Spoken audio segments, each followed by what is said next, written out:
Bien, on va commencer. Peut-être que Frédéric Samama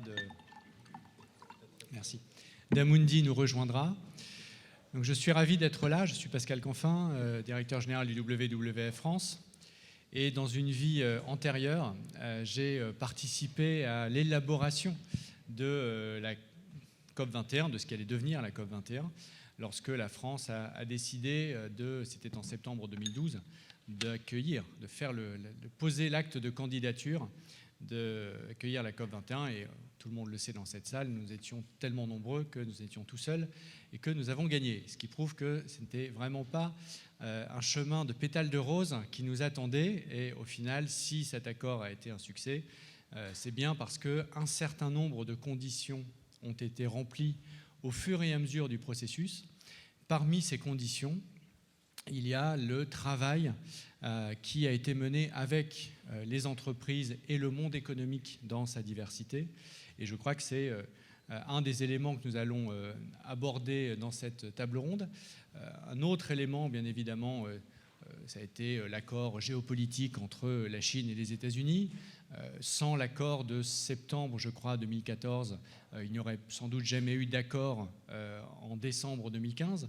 Mais on ne va donc pas réduire le succès de la COP21 à la dimension entreprise, mais je crois vraiment que ça a contribué à changer les perspectives. Une des toutes premières discussions que j'avais eues avec Laurent Fabius lorsque nous avions décidé d'accueillir la COP21, c'était de se dire qu'est-ce qui fait que ça a échoué auparavant, qu'est-ce qui fait qu'on a une chance de réussir aujourd'hui. Et on a listé tous les sujets pour essayer les uns après les autres de les retourner. Un des sujets, c'était de se dire mais il ne faut surtout pas que ce soit uniquement centré sur les États. Si cette négociation reste quelque chose qui est uniquement piloté par les États, un tout petit peu hors sol, parce que sans faire injure aux négociateurs, ce ne sont pas des acteurs économiques, ce ne sont pas des investisseurs, ce ne sont pas des gens forcément ancrés dans les collectivités locales, dans la société civile, et donc un tout petit peu hors sol. Et ce qui fait que le poids de la géopolitique, le poids des rapports de force qui peuvent avoir attrait au climat, comme qui peuvent ne rien avoir avec le climat, mais qui polluent, entre guillemets, la négociation climat, tout ça prend des proportions colossales. Et la seule façon de diminuer cette, je dirais, énergie négative, c'est de la contourner et ensuite de l'adresser au cœur. Donc ça a été la double stratégie française pendant 3 ans. Ça a été de travailler la partie vraiment stricto sensu de la négociation. J'assistais simplement à la fin du panel précédent.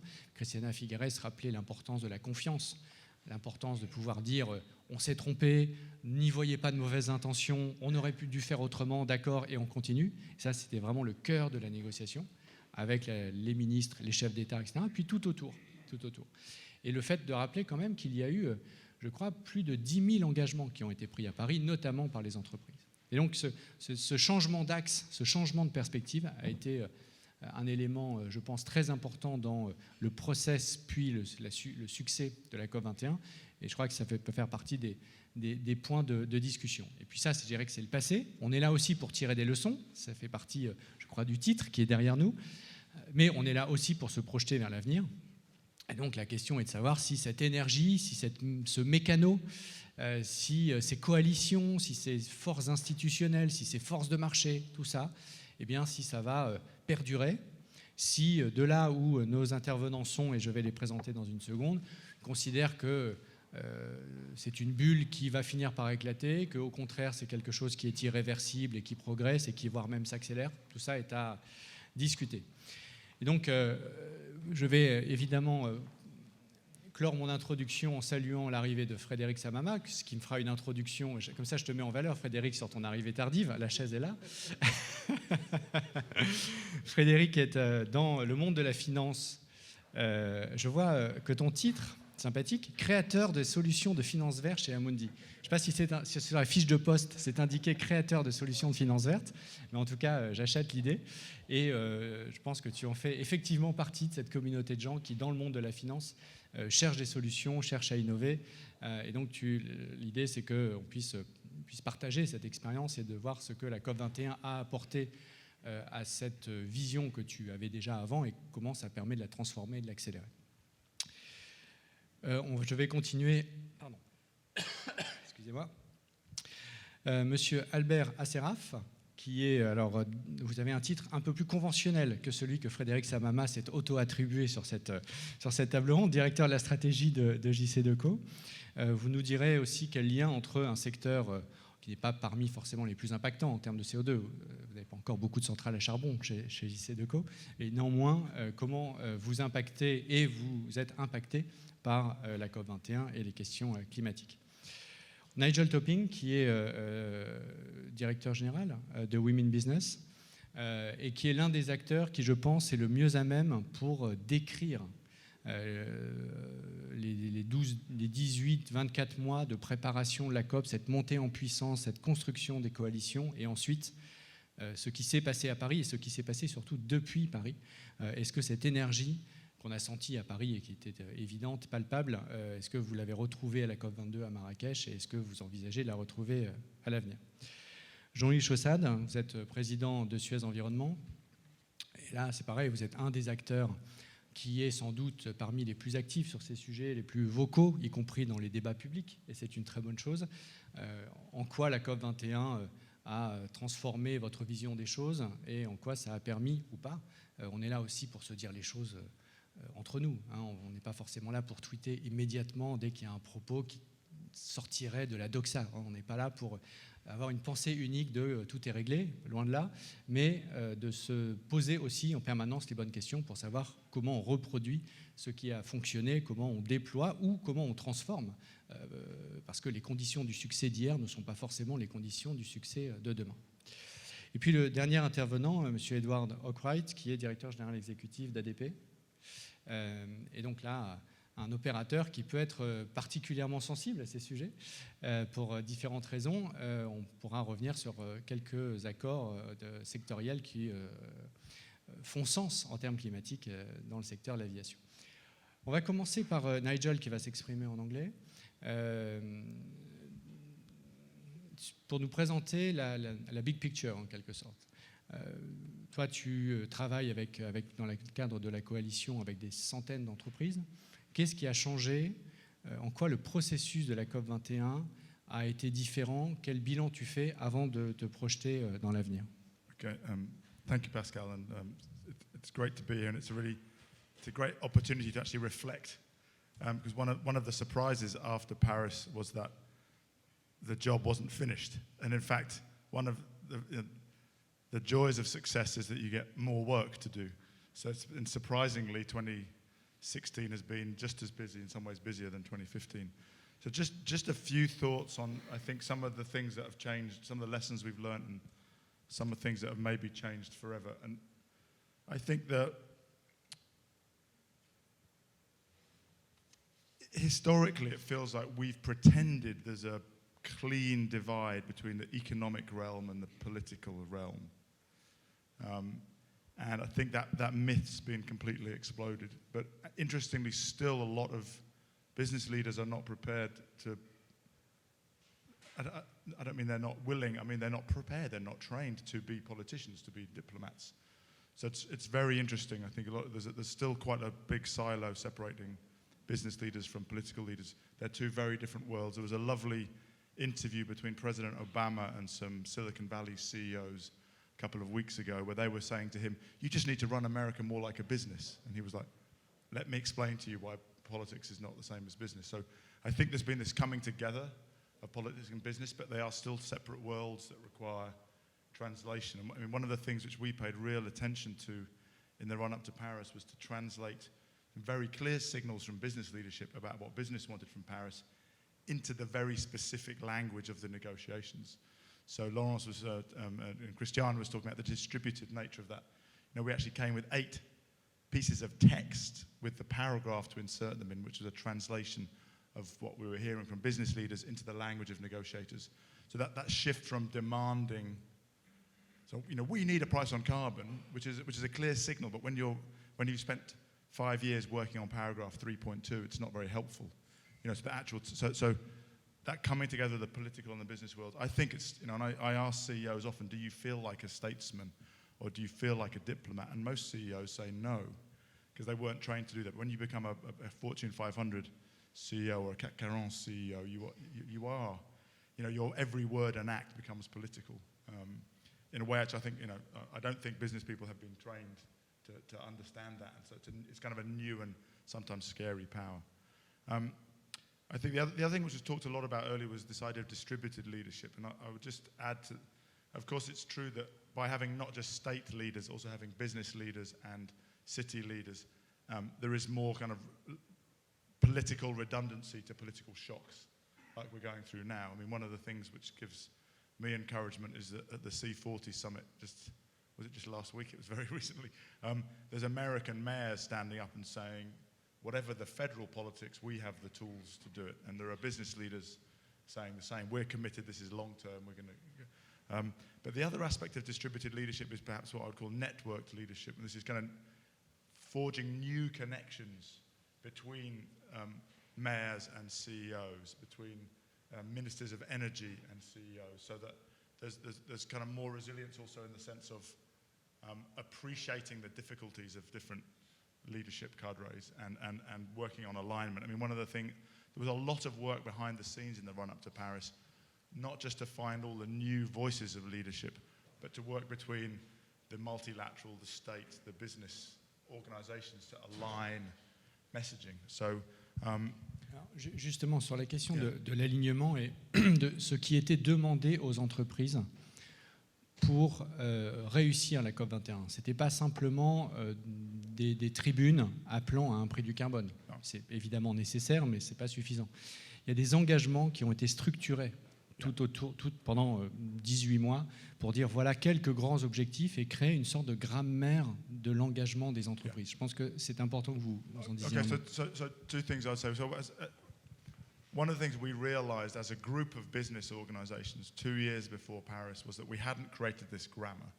That in fact we were all speaking slightly different dialects, which is, every business leader has a full agenda already, and if you're wanting to engage in a new topic or a new subject or ask a business leader to take more of a stance, presenting a confusion of nearly similar languages is not helpful. So one of the things we did as a group of business leaders, business organizations, was come together to present a much simpler landscape of what are the main commitments that businesses can make which will contribute directly to action on climate change, but will also change the political context. Just a couple of examples. So one is what we call science-based targets. So now in Marrakesh, we reached 200 major global businesses who've committed to reducing their emissions in line with the science of the IPCC and of Paris.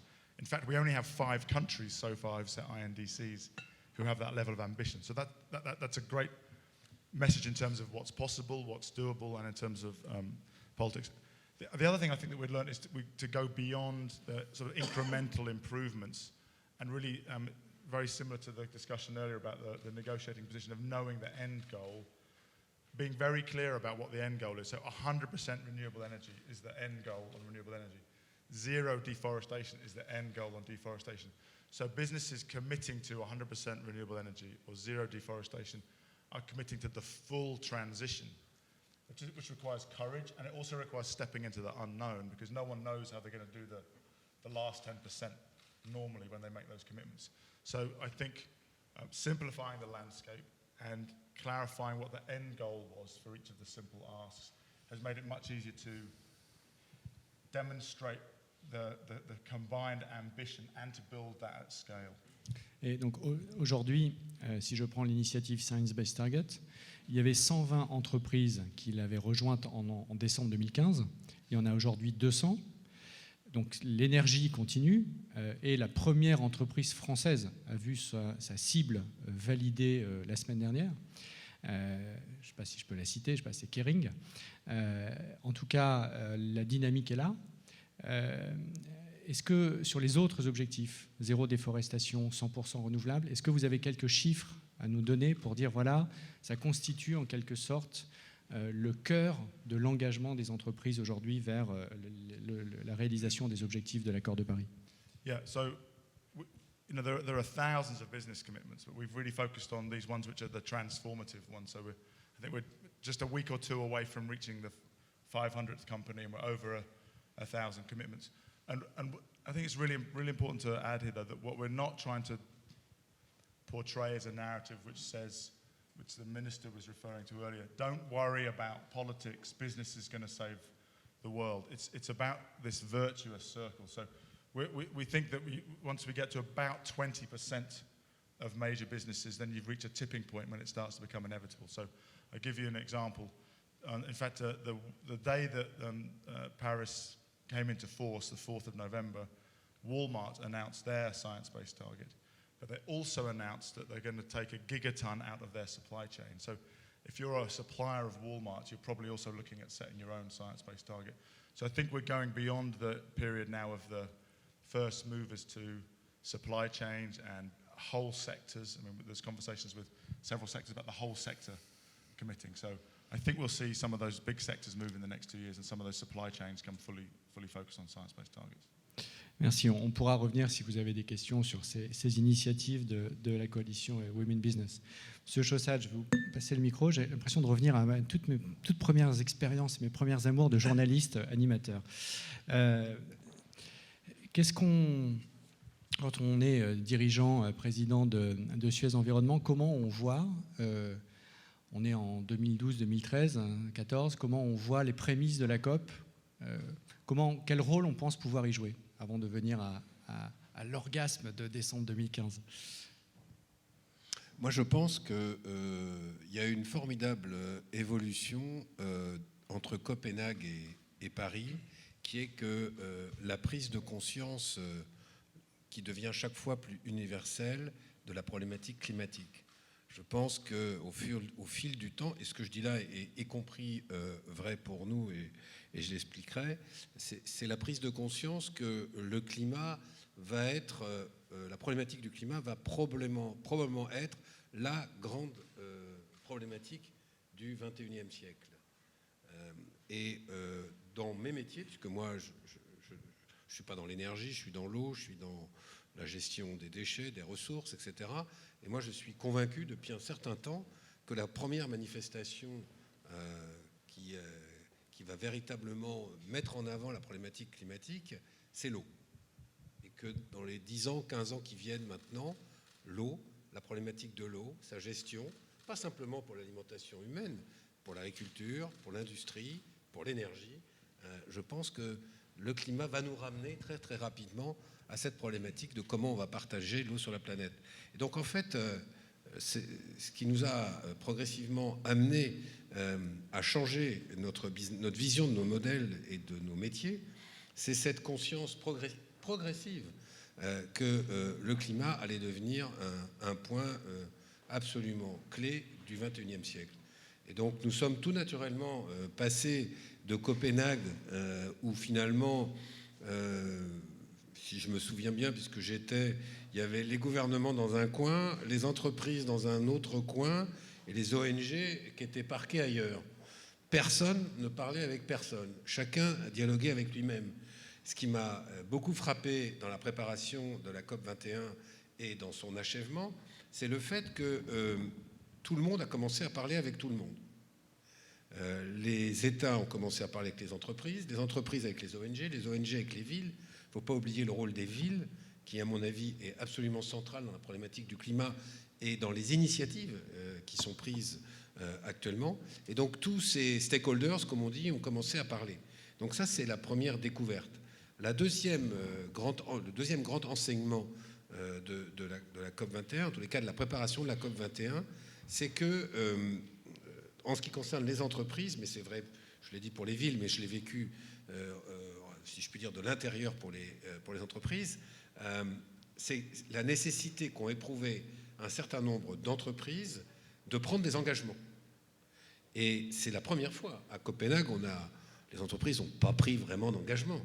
Alors que, je dis Copenhague parce que Copenhague, de mémoire, c'est 2009, c'est jamais que 6 ans avant ou 5 ans avant Paris. Hein.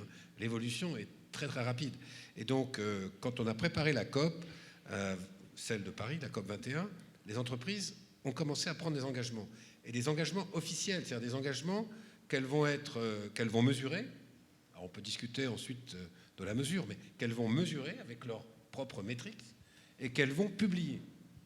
Et j'ajouterais que ce qui, dans la lignée de la COP21, m'a beaucoup surpris, c'est que vous voyez, dans mes métiers, moi, quand je vous parle de l'eau, du déchet, etc., pour les entreprises, très souvent, quand je discutais avec des patrons, ils me disaient « Attends, ça, c'est géré au niveau de mon usine, donc va voir le patron de mon usine ». Aujourd'hui, quand vous discutez avec les grandes entreprises, les problèmes environnementaux au sens large, ils sont traités au niveau des directions générales des entreprises.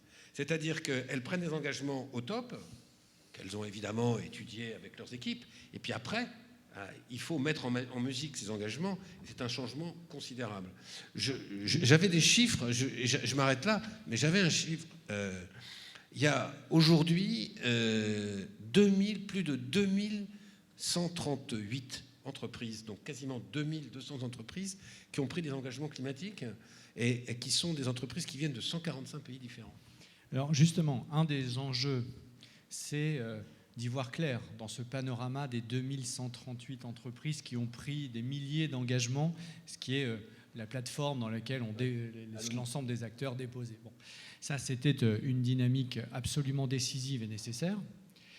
Ensuite, la phase 2, c'est non seulement de mettre en place un système de suivi de ces engagements, c'est ce que vous avez dit, mais aussi quand même de dire est-ce que ces engagements sont alignés sur l'accord de Paris. Donc moi, ce qui m'intéresse, et c'est ça toute la valeur ajoutée, je dirais, d'une coalition comme Women Business, c'est de prendre des engagements alignés avec l'accord de Paris. Donc, si on se projette maintenant dans la séquence depuis l'accord de Paris, qu'est-ce que ça change pour une entreprise comme Suez Environnement? Qu'est-ce que ça change pour vous en tant que patron de cette entreprise, l'accord de Paris? Est-ce que ça conforte un pari, justement, que vous aviez fait, un pari industriel? Est-ce que ça a réorienté des investissements? Est-ce que vous vous dites, là, je vais quand même regarder d'un peu plus près? Qu'est-ce que ça change concrètement dans votre vie entrepreneuriale, managériale de tous les jours? Il n'y a pas complètement, dans ma vie d'entreprise, il n'y a pas complètement un avant COP21 et un après COP21. La COP21 a été un accélérateur d'une réalité que j'ai esquissée tout à l'heure et qui est celle d'un changement dans mes métiers de business model. Nous sommes confrontés, comme beaucoup d'entreprises, à différents défis, mais je vais vous en citer deux qui sont liés. Il y a bien sûr celui dont tout le monde parle, qui est le défi du digital, qui a un impact considérable sur la manière dont on fait nos métiers. Mais il y en a un autre, c'est celui que nous on appelle la révolution de la ressource. C'est-à-dire, c'est l'économie circulaire au sens large. On voit de plus en plus d'entreprises européennes, mondiales. Walmart, par exemple, dont on parlait à l'instant, société américaine qui vit dans un monde où il n'y a pas de contraintes environnementales, elle a quand même décidé qu'à l'horizon 2025, il fallait que tous ces produits, ces déchets, ces produits en fin de vie soient recyclés. Elle ne veut plus mettre une seule tonne aux États-Unis dans une décharge. 2025, c'est jamais que dans 9 ans. Il va falloir qu'ils transforment beaucoup leur mode de consommation et de production pour arriver à ça. Donc je donne cet exemple, c'est un exemple qui m'a moi-même frappé parce qu'il n'y a pas de contraintes. Moi, donc dans mon business model, ce qui change, c'est le fait que les ressources que l'on croyait illimitées, je prends l'eau, mais je pourrais en prendre beaucoup d'autres, elles sont limitées, que si on veut continuer à faire de la croissance, et moi je pense que la croissance est indispensable et inarrêtable pour toute une série de pays qui ont envie d'avoir des niveaux de vie qui s'approchent des nôtres, dans tous les cas, qui veulent sortir la population de la pauvreté et on ne peut pas leur reprocher ça, eh bien, il faut donc déconnecter, et c'est ça pour moi l'une des grandes révolutions, en tous les cas qui m'affecte, dans ma manière de voir mon business, il faut déconnecter la croissance du PIB au sens large de la croissance de la consommation de matières premières. Et donc ça remet complètement en perspective le cycle de la production et de la consommation des matières, qui est un cycle, jusqu'à maintenant, en tous les cas au XXe siècle, totalement linéaire. J'extrais, je transforme, j'utilise et je jette, dans un cycle beaucoup plus linéaire, où j'essaye de moins consommer de matières premières, donc d'être plus efficace. Nous n'avons jamais cherché historiquement à être très efficace dans la consommation des matières premières. On a avant tout essayé d'optimiser le rapport capital-travail pour simplifier. Je pense que maintenant, il faut vraiment, et on commence à s'y attacher, à réduire la consommation de matières premières. Et puis une fois qu'on a fait ça, c'est comment je fais pour l'utiliser le plus de fois possible, autrement dit pour que l'efficacité matière soit la meilleure possible. Et ça change complètement les modes de production et je reviens et je termine là-dessus, et les modes de fonctionnement. Aucune entreprise aujourd'hui ne peut vivre toute seule. Elle vit dans une chaîne circulaire où elle dépend d'un certain nombre d'autres d'autres partenaires.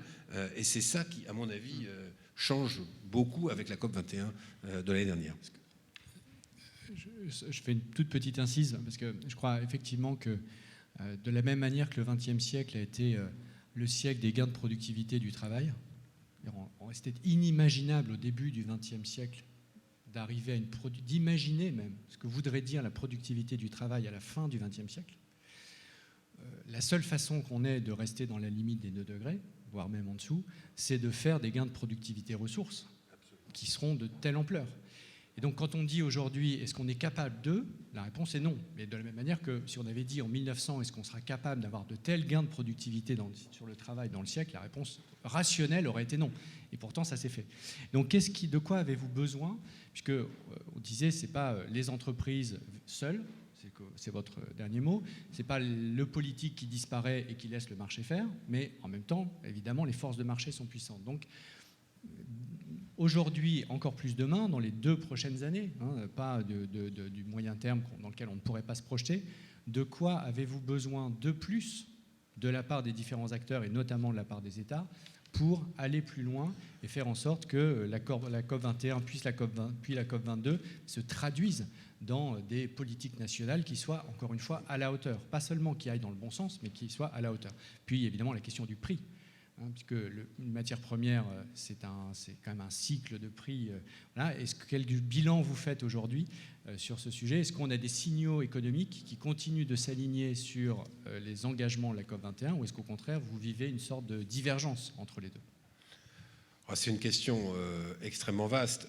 Moi, je pense que si on veut rapidement, ce qui n'est pas simple, passer d'une économie linéaire à une économie circulaire, il faut donner un prix au carbone. Parce que ce qu'on ne réalise pas bien, parce qu'on parle tout le temps d'énergie, mais ce qu'on ne réalise pas bien, c'est que recycler une matière première, en termes énergétiques, ça consomme beaucoup moins d'énergie que extraire une matière première et la transformer. Vous pouvez prendre du plastique à l'aluminium en passant par le fer et à peu près toutes les matières premières imaginables. Les recycler, ça coûte beaucoup moins cher. On est dans un modèle qui ressemble très fortement aux énergies renouvelables, qui ont un coût, mais qui, une fois que le coût de production a été établi, il est fixe. Quand vous avez une éolienne, une fois qu'elle est installée, d'accord, il faut du vent, mais a priori, je dirais qu'elle ne va pas vous coûter plus cher, alors que quand vous avez une centrale au fioul ou au gaz, une partie du prix de l'énergie va dépendre du coût du gaz ou du coût du pétrole. Donc nous sommes exactement dans la même logique. Donc donner un prix à l'externalité carbone, c'est avancer très largement et très fortement dans une économie bas carbone. J'ajoute que vous avez fait un rapport avec Gérard Mestralet, que beaucoup d'entre vous ont lu. Moi, je partage complètement les conclusions de ce rapport. Il faut installer en Europe un espèce de, je sais pas, tuyau, tunnel, appelons-le comme on veut, entre un prix minimum et un prix maximum, évolutif dans le temps. Je pense que c'est absolument indispensable. On ne peut pas le faire à l'échelle du monde, ça n'a pas de sens. En revanche, on peut le faire à l'échelle de l'Europe. La Chine va le faire, c'est quand même 1,3 milliard d'habitants à l'horizon 2017, en commençant par des valeurs de carbone petites. Mais c'est pas grave, parce qu'en gros, ils mettent en place leur système. Et je pense que globalement, un jour ou l'autre, il y aura 3-4 grands systèmes dans le monde. Donc pour moi, mettre un prix au carbone, c'est absolument essentiel si on veut casser la logique de ce que j'ai appelé l'économie linéaire, c'est-à-dire tout ce qui nous pousse à consommer plus de matières premières. Et je reviens à votre dernière partie de la question. Oui, encore aujourd'hui, par exemple, un plastique recyclé, parce que les modes de production sont complètement différents, etc. Aujourd'hui, avec un pétrole à 40 euros, 45 dollars, le baril, eh bien, il coûte moins cher de produire du plastique à partir du pétrole que de recycler du plastique. Mais c'est une catastrophe écologique à tout point de vue, à cause des gaz à effet de serre, je l'ai dit, mais je terminerai là-dessus, parce que les plastiques, ils terminent tous dans l'océan, et que demain, on n'aura plus rien à manger, parce qu'il y aura plus de morceaux de plastique dans l'océan qu'il n'y a de poissons. Voilà. C'est une très bonne conclusion, d'autant qu'on en est déjà aujourd'hui, vous êtes au large du Ghana, sachez que les pêcheurs ghanéens pèsent 80% de plastique, 20% de poissons. Mais on se dit, ça c'est très loin. Si vous êtes au large de l'Algérie, vous faites 50-50.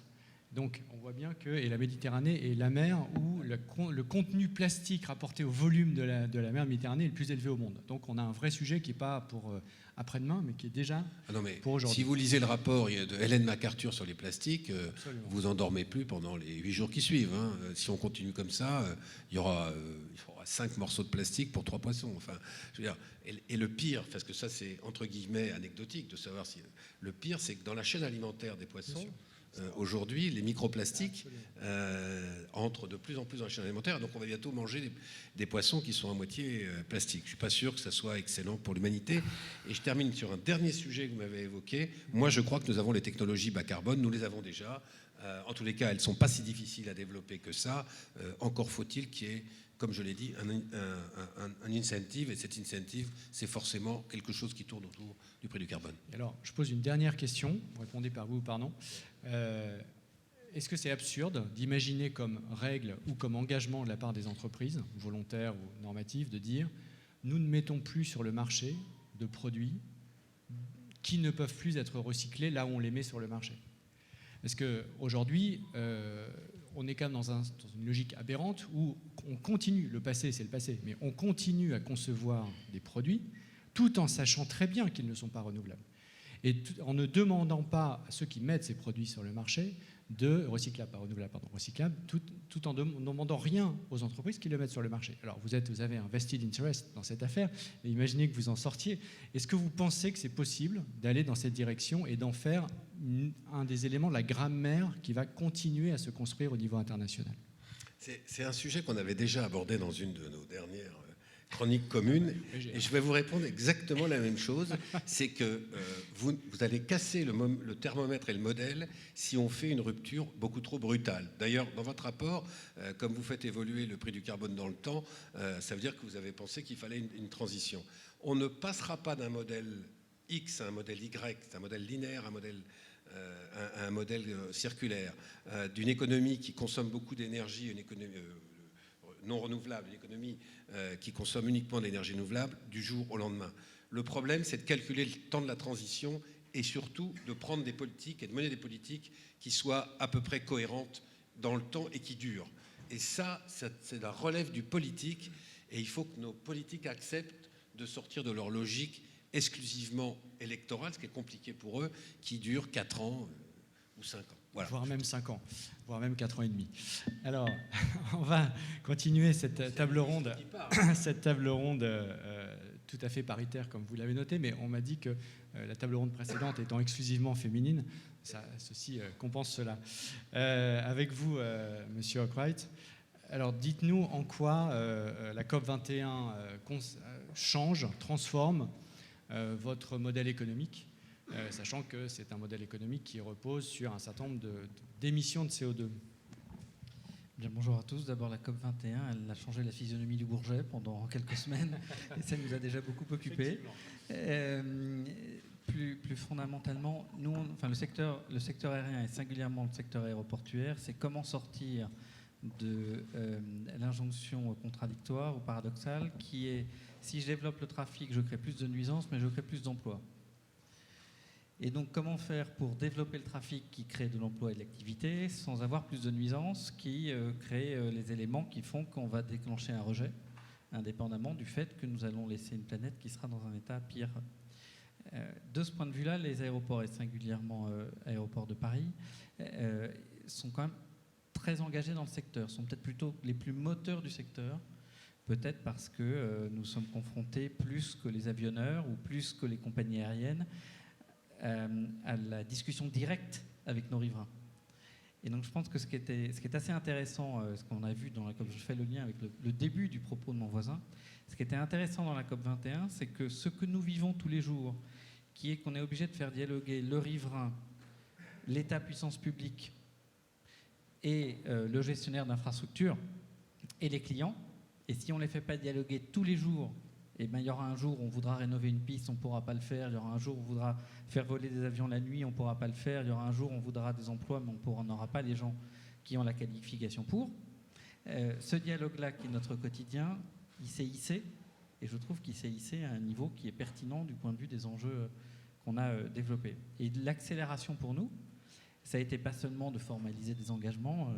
Il se trouve que chez ADP, on en formalisait avant, donc ça n'a pas, de ce point de vue-là, changé beaucoup de choses. On a étendu les durées, on a accentué l'effort, on a accentué les projections, dont le propos d'aujourd'hui n'est pas de l'esquisser. C'est qu'on a pu avoir chez nos partenaires un répondant, trouver chez nos partenaires un répondant qu'on n'avait pas avant. Un seul exemple, tous les aéroports européens, donc les 500 aéroports européens, se sont engagés vers l'objectif de la neutralité carbone en 2030. Il y a clairement un effet COP21. C'est-à-dire, nous, c'était quelque chose que nous promouvions à l'intérieur de cette association professionnelle. Il se trouve que le PDG de groupe ADP, Augustin de Romanet, est également président des aéroports d'Europe, et qu'on a senti, après la COP21, une disponibilité de nos collègues pour aller vers cet objectif qu'on n'avait clairement pas ressenti avant. Voilà, ça, c'est un exemple. Ou deuxième exemple, le fait de prendre un engagement commun au secteur.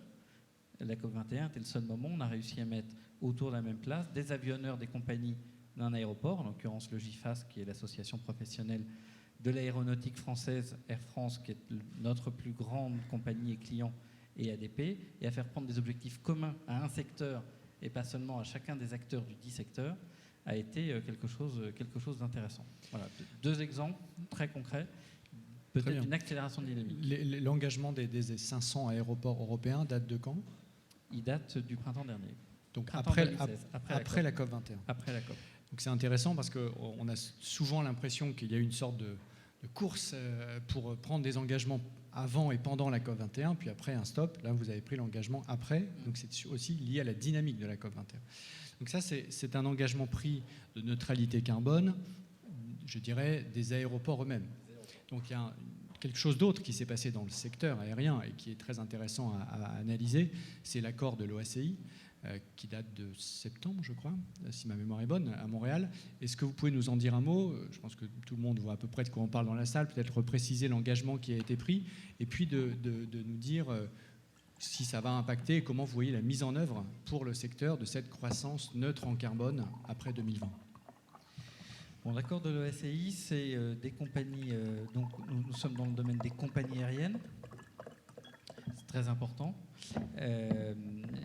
Et ce sont des compagnies qui disent, à partir du moment où nous allons croître de manière propre et neutre. Donc c'est une nouvelle manière de résoudre le paradoxe que j'évoquais en introduction, qui est comment développer mon trafic sans augmenter mon empreinte sur la planète ou sur les générations qui suivent.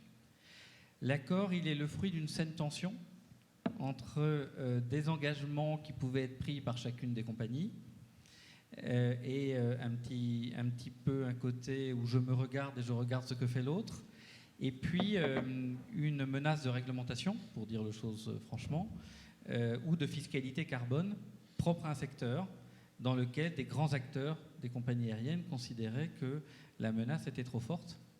Voilà. Donc cette saine tension a permis, je suis sûr, de contribuer à cet engagement. C'est un engagement qui est important parce que ça veut dire que ça illustre mon propos sur le fait de prendre le secteur en tant que tel.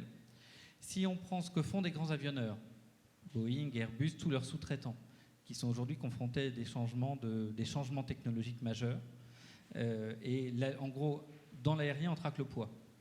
Et le poids, c'est de l'énergie, et le poids, aujourd'hui, c'est une énergie qui est une énergie non renouvelable.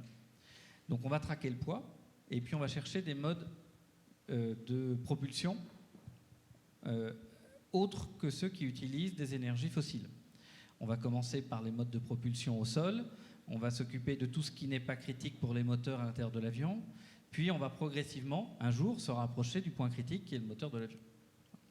Et donc quand on prend l'ensemble de ces innovations et l'ensemble de ces engagements, et pardon, pour terminer, l'OACI, c'était la dernière brique, puisque c'était les compagnies elles-mêmes, plus les avionneurs, plus ceux qui sont au sol, mais les compagnies elles-mêmes. Quand on prend tout ça, on crée une cohérence qui est assez intéressante, qui a besoin quand même de continuer à être portée. Ah, ça, vous faites une transition, donc qui a besoin d'être continuée à être portée parce que quelle est la portée d'après vous justement de cet accord et qu'est-ce que vous voyez à court et moyen terme, puisque c'est un accord qui entrera en vigueur à partir de 2020, mais pour lequel on attend un certain nombre de compagnies, Air France notamment, qu'elles se mettent au travail, et d'ailleurs je crois qu'elles ont commencé à le faire, d'après mes informations, pour voir comment elles allaient traduire cet engagement. Donc, peut-être que vous pouvez en dire un mot. Bon, je pense que la durée, elle était effectivement très importante pour un certain nombre de grandes compagnies. Il y en a qui étaient de plus en avance que d'autres, et c'était important pour garder le consensus du secteur. Et je crois que mon seul propos ce soir, c'est de dire travailler sur un secteur en tant que tel et sur toutes les composantes d'un secteur, c'est un élément d'efficacité qui est presque plus important que de savoir si on a 1% ou 2% de plus dans l'objectif chiffré. Et donc de pouvoir garder cette collégialité ou ce consensus, c'était extrêmement fort dans cet accord de l'OACI. C'est un accord par consensus. Et ça, je crois que c'est un élément qui est très fort. Je dis continuer à être porté, tout simplement parce que vous pouvez toujours avoir soit des cavaliers clandestins, soit des passagers clandestins, soit des bonnes raisons de réviser l'objectif. Et que je pense que ce qui était intéressant dans la COP21, ça a été un intérêt de toutes les parties. Il faut maintenir cet intérêt de toutes les parties qui n'est pas qu'un intérêt des États. Et si nos clients, si nos actionnaires, nous avons un actionnaire au bout de la table, si tout le monde continue à valoriser ce qui est fait, on reste dans cette dynamique. Si tout d'un coup on en a un qui sort, eh bien on peut avoir un effet de domino. Le secteur est fragile. Je pense que c'est vraiment le message de dire qu'il faut raisonner par secteur et sur des engagements structurés. Je crois que c'est vraiment quelque chose qui est fondamental, parce que sinon on a une grande foire. On ne sait plus ce qui fonctionne, ce qui est traçable, ce qui est aligné sur l'accord de Paris, ce qui est cohérent, ce qui ne l'est pas. Et à la fin, ce sont rarement les meilleurs qui gagnent dans ce jeu-là. Donc c'est très important, effectivement, de garder cette cohérence. Alors, l'actionnaire du bout de la table, c'est Frédéric Samama, si j'ai bien compris. Je vous passe la parole, enfin je te passe la parole, on se connaît suffisamment bien pour ne pas faire semblant de se vous voyez. Qu'est-ce qui a changé dans le secteur de la finance? Beaucoup de choses, on le sait, avec la COP21, et surtout, qu'est-ce qui a changé depuis? Est-ce que de nouveaux engagements vraiment structurants sont apparus? Est-ce que tu confirmes qu'il y a une dynamique qui est là, ou est-ce que tu sens que c'est un petit peu plus flageolant, si je peux me permettre cette expression? Bonsoir. Je pense que ce qui s'est passé à la COP21, c'est quelque chose d'assez passionnant, qui est une forme de dialogue entre les pouvoirs publics et les investisseurs, et une sorte de va-et-vient. Donc les pouvoirs publics ont envoyé un signal aux investisseurs, qui ont renvoyé un signal aux pouvoirs publics, qui ont renvoyé un signal aux investisseurs. Donc les trois phases. La première, c'est évidemment le succès de la COP21, et avec la volonté d'associer la sphère privée, le monde des investisseurs très tôt, Laurent Subiana, Laurent Fabius, et ainsi de suite. Et conclusion, c'est The Economist, qu'on ne peut pas taxer on connaît, qui dit, après la COP21, l'une des grandes leçons est pour les investisseurs, c'est-à-dire que la régulation, d'une certaine forme, est en route, et vous, investisseurs, vous devez l'entendre. Donc, signal de la sphère publique vers les investisseurs. Mais à la COP21, il y a le signal inverse qui est envoyé aussi au pouvoir public, qui est « nous vous avons entendu et nous nous mettons déjà en ordre de marche ». Deux initiatives parmi de nombreuses, c'est le Montréal Pledge qui dit « nous, investisseurs, nous sommes 120 à déjà, désormais, analyser les risques climatiques dans nos portefeuilles, c'est-à-dire c'est le Montréal Pledge. Et nous représentons 10 trillions de dollars. Et nous faisons ça pour la première fois.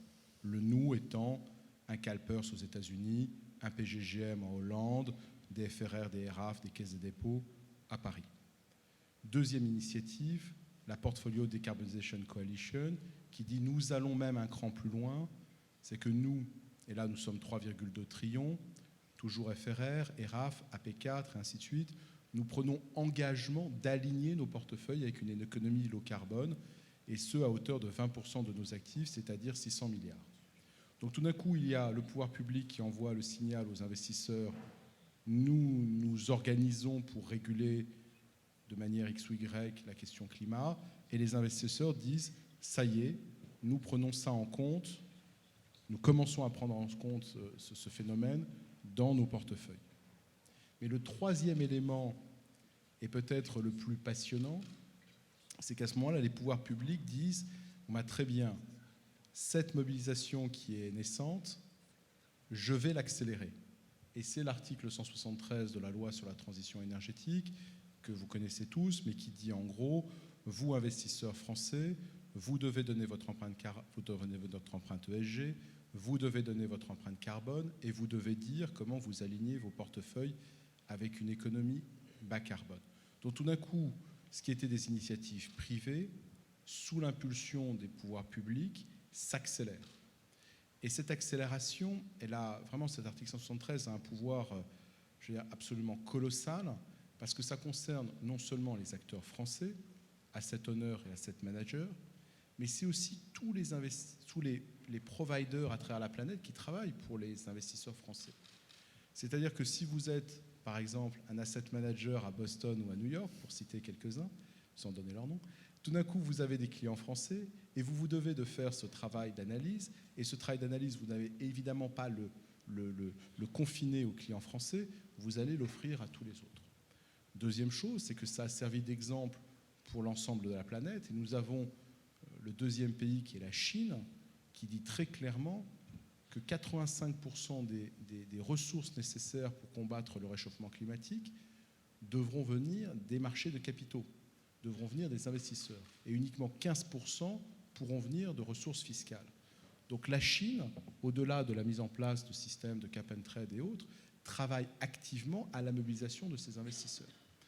Donc ce qui est vraiment passionnant, c'est que tout d'un coup, encore une fois, il y a les pouvoirs publics qui ont envoyé un signal aux investisseurs comme quoi ce qui était un peu de l'ordre du rêve était en train de devenir réalité, et que surtout la probabilité de réussite ou d'échec ne pouvait plus être à 0%.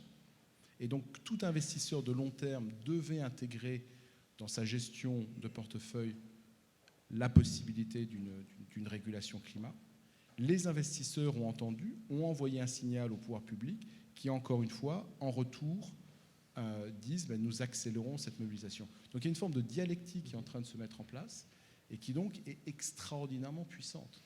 Et ce que je retiens, puisque tu évoques l'article 173 et que j'ai un tout petit peu contribué, ce qui était intéressant, c'était que le point de départ, pour moi, c'est septembre 2014.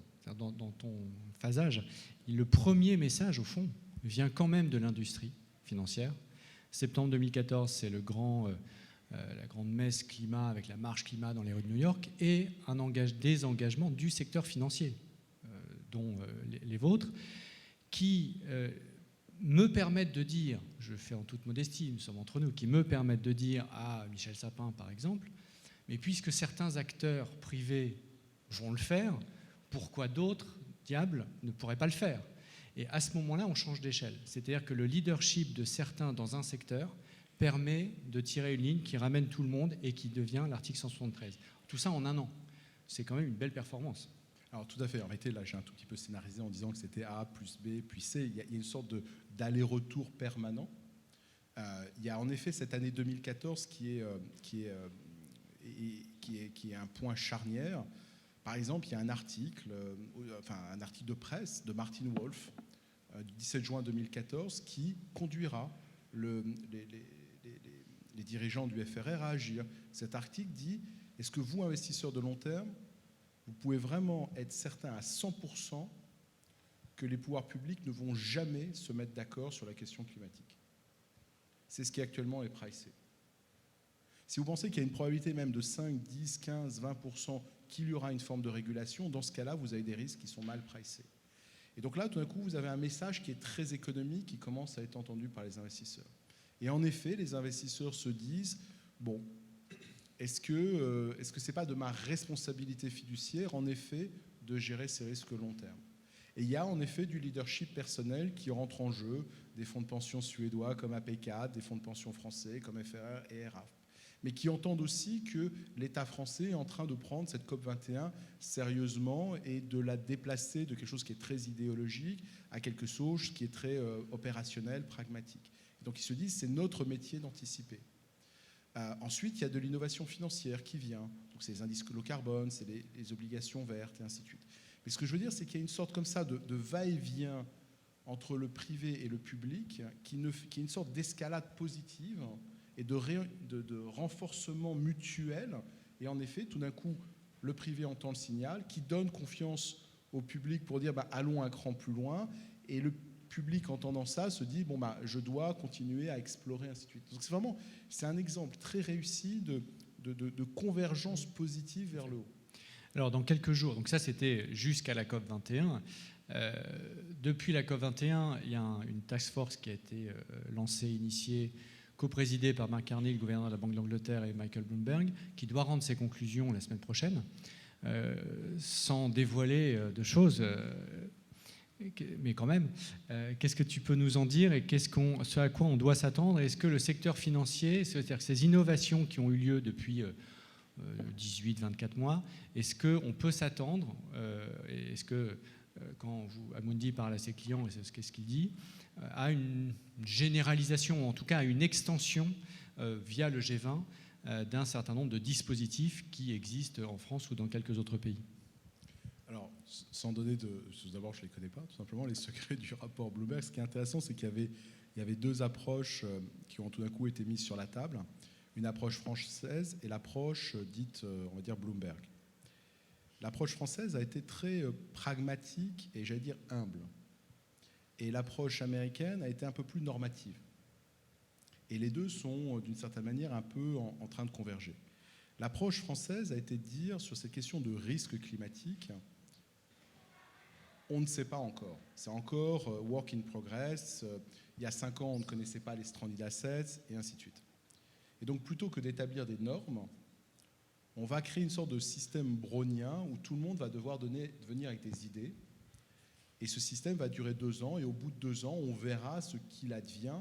Et il sera alors temps soit de continuer le process, soit d'établir quelles sont les normes. Mais nous, État, nous avons pour métier ou mission sur cet aspect précis de générer les forces de marché. Approche française, pragmatique, souple. Bon. Et approche américaine, un peu plus normative en disant... C'est le monde à l'envers, c'est ça? Mais oui, enfin, d'une certaine manière... Enfin, voilà, c'était la conclusion. Mais, c'est donc tout le crédit que l'État français doit avoir sur cette question. Et donc, approche américaine qui est de dire non, essayons d'établir des normes tout de suite parce que c'est très compliqué pour les corporates, ils n'ont pas tant de temps que ça à allouer, d'énergie, ainsi de suite, en mauvais jeu de mots. Et donc, il faut leur dire exactement ce sur quoi ils doivent reporter. Bon, et rapidement, en vérité, la Bloomberg Task Force s'est rendu compte que ce n'était pas si simple que ça. Les risques physiques, pas faciles, les risques de liability, pas si faciles, même les risques de transition, pas si faciles. Scope 1, Scope 2, Scope 3, tout ça, c'est quand même encore une science qui est en train de s'écrire. Et donc, il y a une évolution de « nous vous dirons exactement quels sont les critères et de façon très précise » à quelque chose qui commence un peu plus à ressembler à un article 173, mais on verra le retour la semaine prochaine. Mais ce que je crois que, en revanche, pour conclure là-dessus, c'est on a vraiment atteint une forme de point critique avec la COP21 et toute la communication autour, qui est que si vous êtes investisseur de long terme, c'est quand même très compliqué de lever la main en disant « il n'y a aucun risque dans mes portefeuilles. Les risques sont parfaitement pricés et je n'ai aucun problème. » Il y a une sorte de consensus qui s'est établi de dire les marchés étant court-termistes, ils n'ont pas une bonne appréciation de ces risques à long terme et ça devient la responsabilité fiduciaire des investisseurs que de les traiter. Je crois que c'est ça la grande victoire côté investisseur de la COP21 et qui génère à ce moment-là, par appel d'air, de la réflexion, de l'innovation, les lignes bougent. Alors, toute dernière question, on n'a toujours pas prononcé le T-World, donc on n'a pas parlé de Donald Trump. Qu'est-ce que ça change pour le secteur financier dans son ensemble et qu'est-ce que ça change pour le secteur financier américain? Est-ce que ça va renforcer la divergence éventuelle entre un marché américain et des gestionnaires d'actifs européens beaucoup plus actifs sur ce sujet? Alors, de façon passionnante, les Américains ont toujours été en retard, et pas simplement au niveau politique. Ils ont été en retard dans le monde de la finance. Ils ont été en retard au niveau des asset managers. C'est-à-dire toutes les innovations dont on parle et tous les leaderships ne sont pas nés aux États-Unis, mais ils sont nés en Europe. Et ils sont en retard aussi en termes d'asset owners, c'est-à-dire que les fonds de pension ou les compagnies d'assurance américaines sont très très en retard par rapport à leurs homologues européens. Une illustration simple, c'est quand CalSTRS met une seule innovation sur la table sur le traitement de la question climatique, concrètement, il réplique ce que deux asset owners qui sont FRR et AP4 ont demandé à un asset manager de développer. Il n'y a aucune innovation américaine sur ce sujet-là. Donc, ils étaient en retard, ça ne va pas s'accélérer. Mais la bonne nouvelle, c'est que de l'autre côté, sur la carte, en revanche, les Chinois sont tellement organisés, pragmatiques, et pas simplement au niveau des taxations, mais aussi de la mobilisation de leurs investisseurs, que je pense qu'en vérité, c'est eux qui vont prendre le leadership là-dessus. Merci. Alors on va passer à la dernière intervention. Monsieur Asseraf, donc comme on ne se connaît pas, je vais vous voyez. Qu'est-ce que JCDecaux vient faire dans cette affaire? En quoi le climat, ça vous concerne? Alors, au-delà du climat, que vient faire JCDecaux dans cette affaire, c'est que nous, on est présent en fait, dans 75 pays dans le monde et on a des contrats avec 4000 villes. C'est-à-dire que nous sommes sur l'espace public de 4000 villes sur l'ensemble de la planète et nous avons des contrats avec plus de 200 aéroports, dont l'aéroport de Paris, avec une société commune. Et donc le fait d'être sur ces espaces publics, qui sont nos espaces communs, nous engage. Et on a par ailleurs la chance d'être une entreprise familiale, toujours, numéro 1 mondial de son activité. Et que ce soit M. Jean-Claude Decaux en son temps et ses fils aujourd'hui, ils ont toujours conçu leur métier avec les devoirs que leur imposait le fait d'être sur l'espace public. Et donc un grand respect de cet espace, et en particulier sur tous les sujets liés au développement durable. Et donc je voudrais vous donner quelques exemples pour illustrer mon propos, pour montrer à quel point, même si, comme le disait très justement M. Chaussade, l'accord de Paris a été un accélérateur phénoménal pour les équipes partout dans le monde, parce qu'une entreprise française qui soutient la COP21 à Paris nous a tous collectivement encore plus engagés. Mais vous parliez par exemple tout à l'heure du recyclage des matériaux. Vous dites après tout, on devrait confier des contrats dès lors qu'on a la certitude que le recyclage est assuré. Nous avons la chance d'avoir des contrats qui sont entre 10 et 25 ans. Donc on a des durées longues sur l'espace public. Et vous avez, pour les Parisiens dans cette salle, observé que nous avons changé il y a très peu de temps les 2000 abribus de Paris pour des nouveaux abris voyageurs. Et moi, je me souviens très bien, quand on installait ces nouveaux abris, que nous disaient les gens. Enfin, les anciens sont très bien. Pourquoi est-ce que vous enlevez des abris voyageurs qui sont en parfait état et à quoi bon en mettre des nouveaux? Tout ça coûte beaucoup d'argent. Donc le marché public nous imposait des nouveaux mobiliers.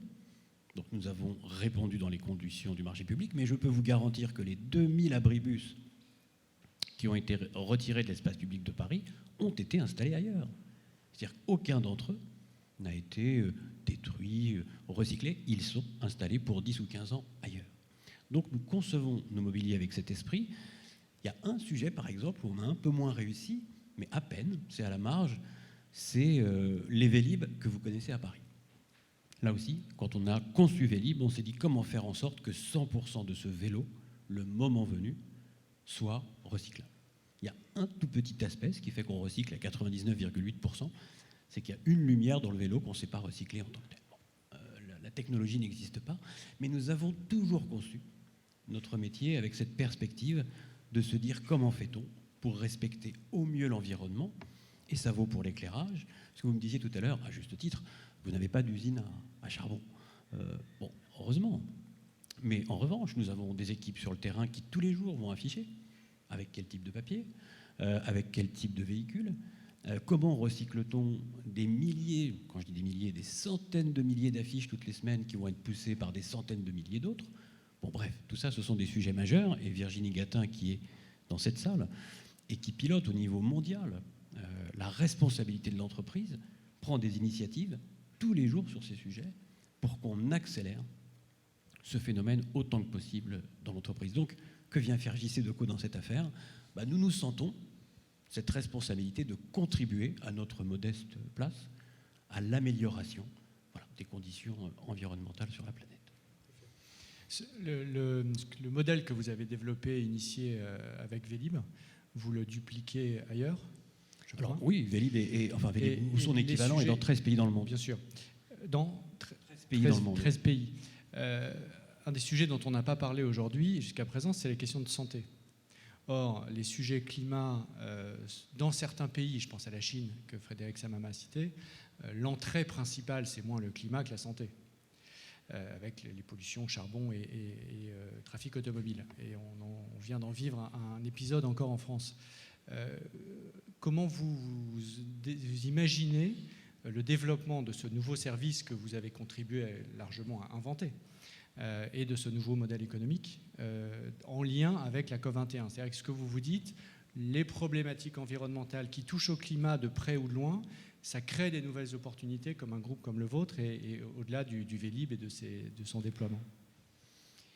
Alors nous, on a eu la chance pendant la COP21 d'avoir une autorisation et c'est sans doute un frein d'avoir aussi peu d'autorisation de tester des nouveautés sur l'espace public parce qu'aujourd'hui la réglementation est très stricte sur ces sujets et parfois c'est un frein à l'innovation en France, mais pour cette occasion, nous avons pu tester un modèle de Vélib à assistance électrique.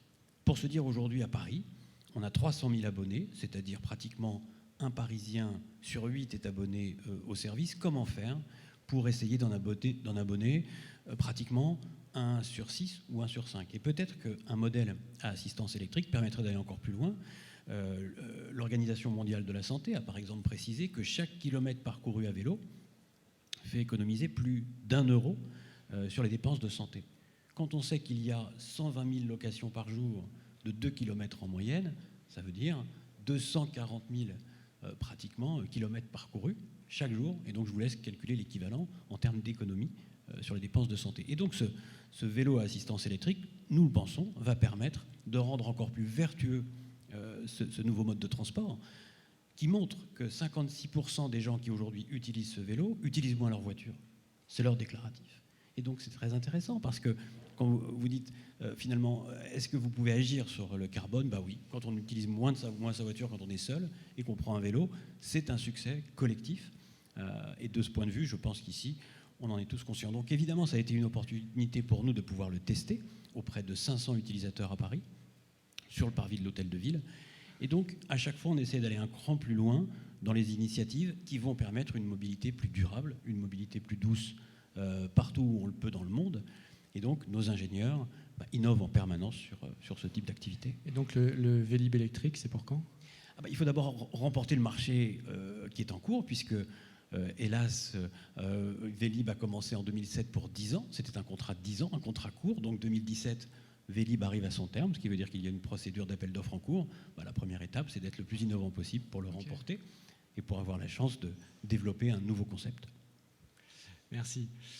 Alors, il nous reste une dizaine de minutes. Je pense que c'est parfait pour faire un temps de questions-réponses. Monsieur, j'imagine qu'un micro va circuler. Vous pouvez poser votre question en français ou en anglais. J'étais étonné de ne pas entendre parler des NDC, des INDC. Alors, il me semblait que pour le monde des affaires, avoir une clarté d'annonce des politiques publiques au niveau mondial, ça pouvait être quand même assez significatif pour développer des investissements, des stratégies. On va répondre. Alors, si on commence, il y a beaucoup de choses qu'on n'a pas évoquées par construction, mais peut-être au niveau international. Did you get the question? The question, I didn't quite get it. Okay, so what about the NDCs? We didn't mention that. It seems to be one key point in order to structure and to look forward in terms of investment vehicles. Okay, I think it's a good question. Couple of thoughts. One is that we know that the NDCs are not sufficient. And this is for me one of those interesting political decisions. My instinct, like the day after Paris, was now we need to start talking about the gap between the NDCs. But we made a decision that actually we needed to spend a year just communicating to the majority of businesses who are not so deeply into the subject just how transformative the Paris Agreement is at the top level. I think going forward you'll start to see much more emphasis on the NDCs in two ways. One, as direct drivers of change, but also, and they're the real challenges in a lot of developing economies, how to translate the NDC into an investable plan. But two, to also start looking at the opportunities to ratchet up the NDCs. For example, there's not much ambition in the NDCs around electrification of vehicles. But when you have the 90 cities in the C40 say we're going to have a 1.5 degree trajectory, they're going to have 100% electric vehicles by 2030.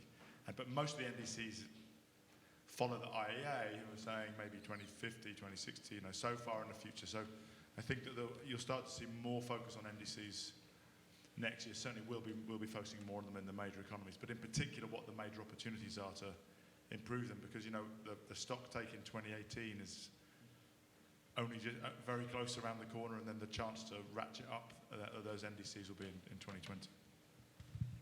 Est-ce que vous voulez ajouter un commentaire sur ce sujet ?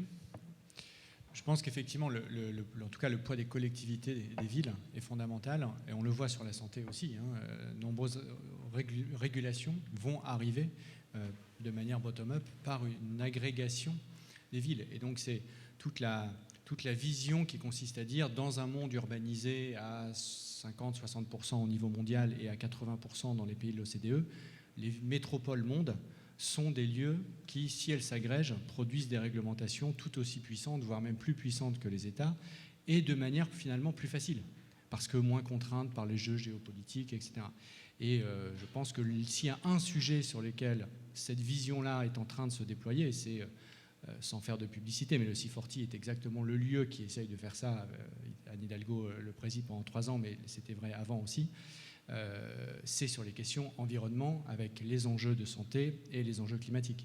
Et ça peut, si ça marche, vraiment structurer une grammaire de l'action publique qui est absolument décisive et qui questionne la relation entre les grands industriels, les grandes entreprises et ces autorités publiques dont ils n'ont pas forcément l'habitude d'être des interlocuteurs. C'est quelque chose qui est vraiment, à mon avis, stratégique pour les 10 ans qui viennent et qui a déjà commencé. Est-ce qu'il y a d'autres questions ? Oui, monsieur, derrière. Oui, merci. Vous avez évoqué les stratégies des entreprises ou des systèmes financiers pour des économies bas carbone, donc d'atténuation, pour rester dans la terminologie. Quelle est votre position, en particulier du système financier ou des entreprises, sur le thème de l'adaptation, y compris dans nos pays ? C'est-à-dire pas seulement dans les pays en développement, mais aussi dans les pays développés. Merci. Si vous voulez, vous l'avez d'ailleurs résumé très bien, il y a 2 problématiques. C'est est-ce que j'arriverai à cette courbe de 2 degrés ou d'1,5 degré ? Et quelles sont les technologies qu'il faut que je mette en œuvre pour y arriver ? Et puis deuxièmement, c'est quelles sont les conséquences du réchauffement, même si le réchauffement n'a qu'1,5 ou 2 degrés d'augmentation. Je vais vous donner un exemple qu'on connaît tous, c'est ce que j'appelle les événements climatiques sévères qu'on subit de plus en plus souvent. On n'est pas à 2 degrés, on est aujourd'hui à un peu moins d'1 degré ou pas loin d'1 degré par rapport, je dirais, à la température moyenne pré-industrielle. Il y a quand même déjà des conséquences. Là, il va falloir qu'on s'adapte sérieusement.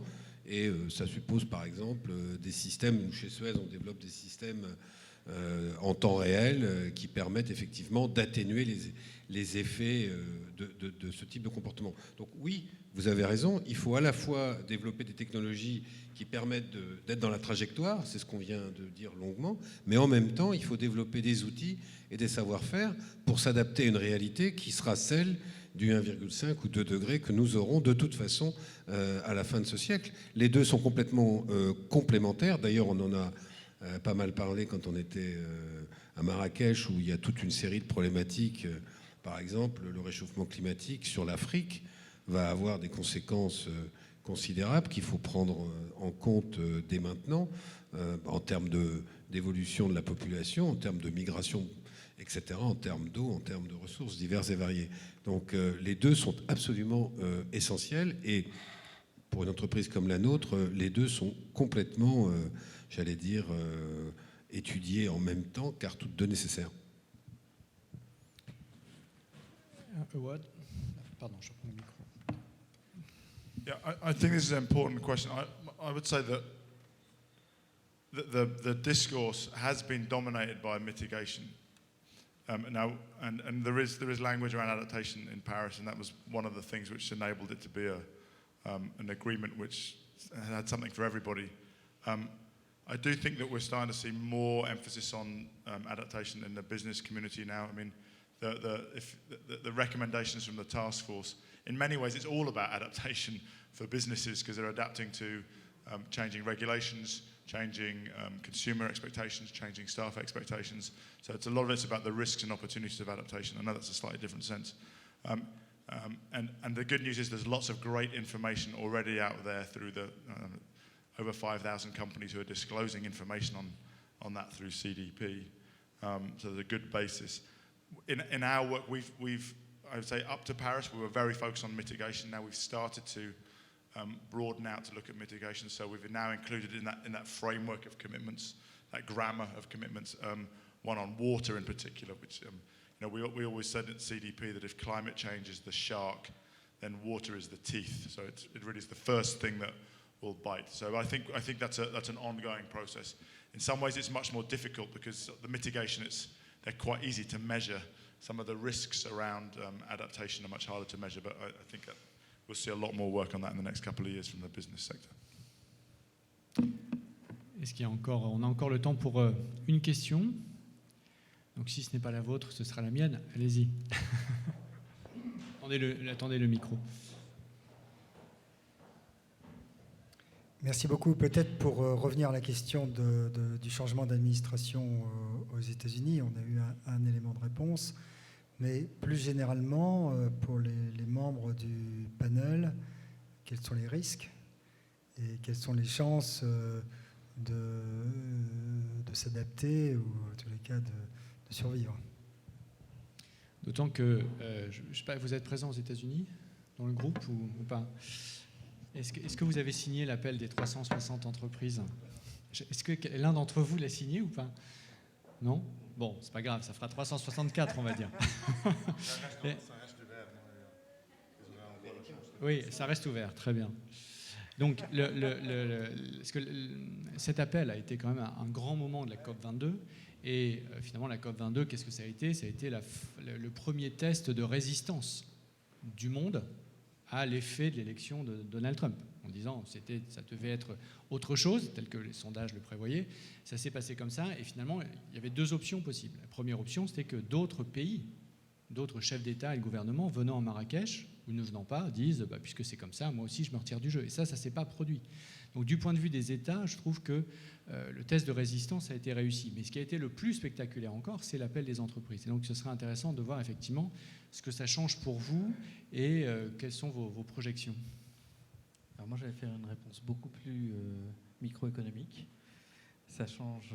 Donc je ne répondrai pas sur l'appel. Je répondrai à la question de monsieur. Ça change premièrement que le marché des infrastructures se réouvre.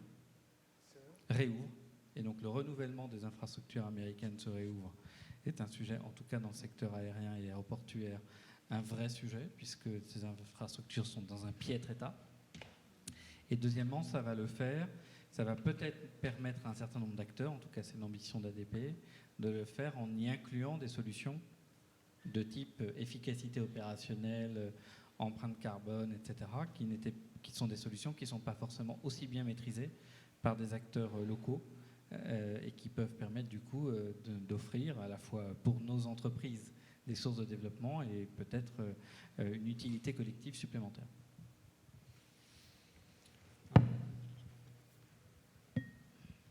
Alors, si vous voulez bien, moi je vais répondre en creux, je vais répondre de nouveau sur la Chine pour continuer sur le point précédent. Alors, vous avez vu que quand Donald Trump a fait ses déclarations, les premiers qui ont rendu public leur désaccord étaient les Chinois, ce qui était aussi un signe incroyablement fort. Et alors pourquoi, d'après moi, les Chinois sont les gens sérieux dans la pièce à ce sujet-là? C'est parce qu'il y a un alignement d'intérêts pour eux qui est absolument incroyable. Il y a d'abord un positionnement stratégique. Il est clair qu'ils veulent dominer le monde dans 25 ans et que là, il y a un sujet de positionnement. Bon.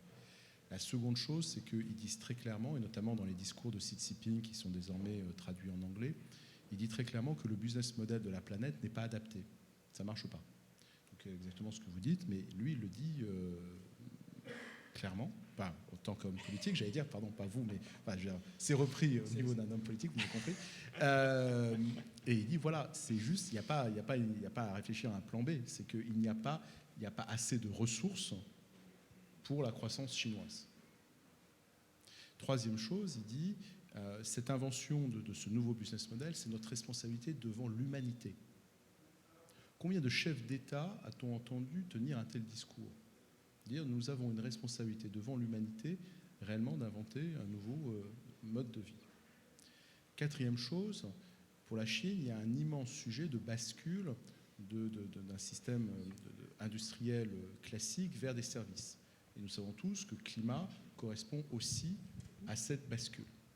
Cinquième chose, c'est que si vous êtes dirigeant chinois, votre vrai job, c'est d'éviter l'implosion de l'empire.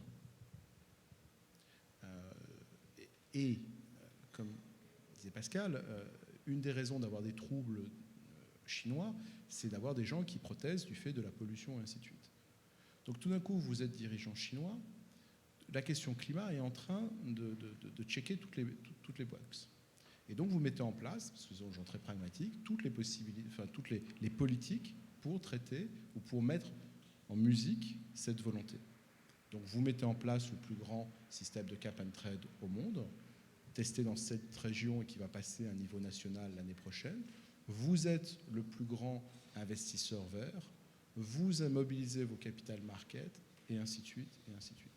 Donc réellement, je pense que on a tous les yeux un peu rivés sur les États-Unis, mais il y a une émergence absolument incroyable de la Chine sur ce sujet-là, et de façon très pragmatique, très régulière, et encore une fois, très coordonnée. Il n'y a pas d'exemple au monde où vous ayez mobilisation, plus grand système de taxation, plus gros investissements verts et mobilisation des capital markets. Donc 2 mots de conclusion sur Trump, notamment avec une autre perspective qui est celle, par exemple, des entreprises américaines. Well, I mean, I think it's not good news, and he's so volatile. It's too soon to tell. But we start, we think that in many ways personnel equals policies, and you see, if the most violently litigious anti-EPA Attorney General has been put in charge of the EPA, what's he going to try and do? Now, that's happened in the past under Bush and didn't go very well. It's actually quite difficult to undo some of those structures. And now, I don't know if it's been confirmed today with the potential of Tillerson becoming Secretary of State. I mean, that's not a climate-friendly team. But I would say that there are a lot of forces going in the other direction. We mentioned this letter. 365 American companies signed that letter the week after Trump was elected.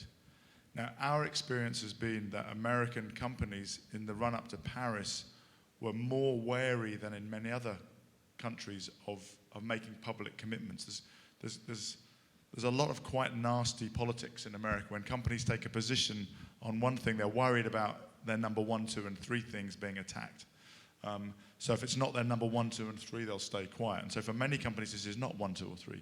But just, Silicon Valley is full of very powerful economic engines, all of whom totally get it. They're working with a demographic of millennials who are really keen to see the companies they work for have a purpose on climate change. They've nearly all committed to 100% renewable energy. It's difficult to see that changing. Retail and food is really interesting because that's in every single market. But if you look at Walmart, General Mills, Kellogg's, Cargill's, the biggest American multinationals in the food and beverage sector have taken very progressive positions. They've committed to science-based targets, eliminating deforestation, etc. I think if you look at the future of renewables, Trump said some crazy things about supporting coal. Coal is dying because of gas. There's only 80,000 jobs in the coal industry. There's 2.5 million jobs in clean energy. So it seems very hard to see. I think he'll do one of these kind of carrier deals where there's a story about saving one mine, and then he'll, it's just economically, I can't see a route through him squaring that circle. And then I think manufacturing is the most interesting in America. In 1973, the American government and automotive industry completely misread the first oil crisis. As a result, today, 40% of the cars on American roads are built by Japanese companies. If the American automotive industry, which responded the day after Trump with a call for relaxing fuel efficiency standards, which is like a suicidal shot in the foot. If they get this transition wrong, then in 10 years' time, another 40% of Americans will be driving electric Chinese vehicles. Because China is growing its electric vehicle production at 130% a year. If you carry that on from 1% today, 130% a year, you have 100% market share in 7 years. So China is electrifying its vehicle fleet very rapidly. If America slows down, then Americans will be driving cheap, efficient, long range, easy to charge, clean, innovative Chinese cars in 10 years' time. So I think that it's the jobs and the competitiveness arguments which we all have to make to try and engage American lawmakers to stop a real backward step, not just on climate, but on competitiveness. Alors, le dernier mot, dernière réaction de M. Chaussade, et on conclut, mais en même temps, vous avez posé une question ambitieuse à 1 minute 40 de la fin. Donc... Non, mais ça a été très bien dit en anglais, donc je ne vais pas répéter en français. Moi, personnellement, je ne crois pas que M. Trump puisse inverser la dynamique climatique. D'abord parce qu'il n'a pas tous les leviers. On en a beaucoup parlé aujourd'hui. Les leviers, c'est aussi, certes, l'État, mais c'est les États fédéraux. Un certain nombre d'États prennent des décisions, ils n'ont pas à référer de ce qu'ils font auprès du gouvernement fédéral. Ensuite, c'est les villes. Il y a un certain nombre de villes aux États-Unis qui prendront les dispositions qu'elles souhaitent prendre. Ensuite, vous avez les entreprises.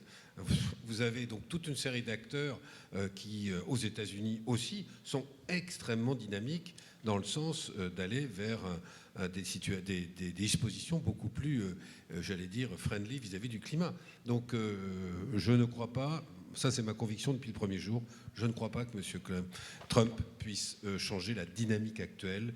Je ne crois même pas qu'il puisse la freiner, pour ne rien vous cacher. On va finir sur cette note d'optimisme. Merci à vous tous.